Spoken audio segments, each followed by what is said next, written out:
A year ago, we were sitting here as we talk about the economy and all that's happened, and both of you struck a bullish tone. You said, we're optimistic.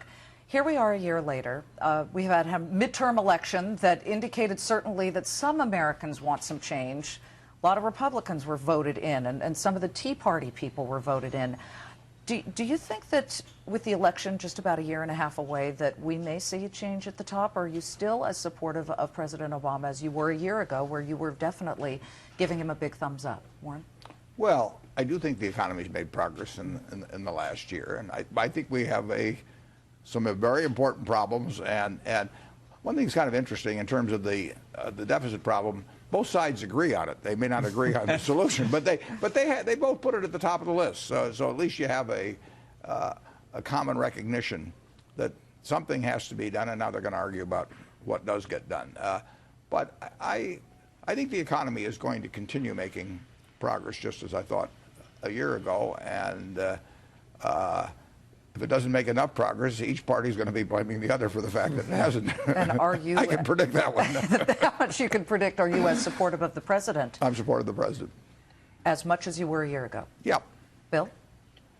Well, I think he's done a lot of great things. This fiscal problem is gigantic, and it's not easy to solve because medical costs continue to go up, and as long as you're, going to have an open checkbook on that, you either have to raise more revenue or cut other spending.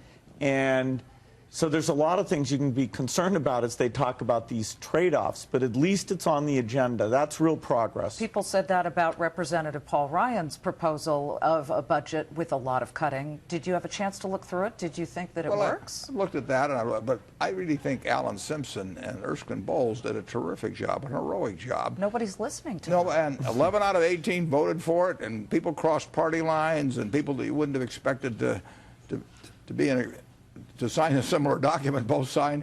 They had Durbin, and I mean, it was a very serious effort by people that gave a lot of themselves to do it, and I think that's a very good starting point. Everybody's changes are going to be made. Nobody's going to be happy with the final result, but the American public will be very happy if something is done about the deficit. How do you cut, and how do you get more revenue? Do you have to raise taxes on not just the wealthy, but also the middle class, Bill? Well, the medical costs are where you've got the biggest conundrum, because there will be lots of ways to spend more money on people at every age. And should the government be funding all of that? Should it have any limitations there? If not, you need more revenue, or you need to make massive cuts in other activities. We made promises to people in terms of their future medical expenses that can't be kept if we have the present medical system. I think that's a fair statement. Now, the question is what's going to get done about that, and to some extent, you want people to move away from trying to shift the blame for that to the other party to work on constructive solutions themselves. But that problem will not go away by itself. Are you guys hopeful that we won't have too much nasty bickering between the two parties and that we'll get somewhere on this? Sometimes it seems so nasty that you wonder if it's going to work out. But it's worked out for hundreds of years, and there's been nastiness throughout, from time to time throughout our history. So we're hopeful. Our system works. It works in economics.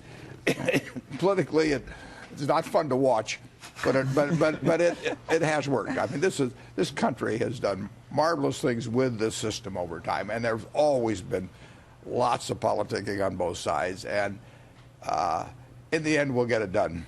Warren Buffett and Bill Gates are not going anywhere. In fact, we're actually continuing our conversation on foxbusiness.com. We're going to stream it live.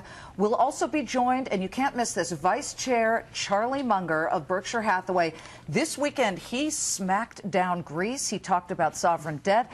But I can't wait to get this on. So you've got to go on foxbusiness.com. We'll also be joined by Susan Decker, Berkshire board member. She's also a board member at Intel and Costco. She used to be the head of Yahoo.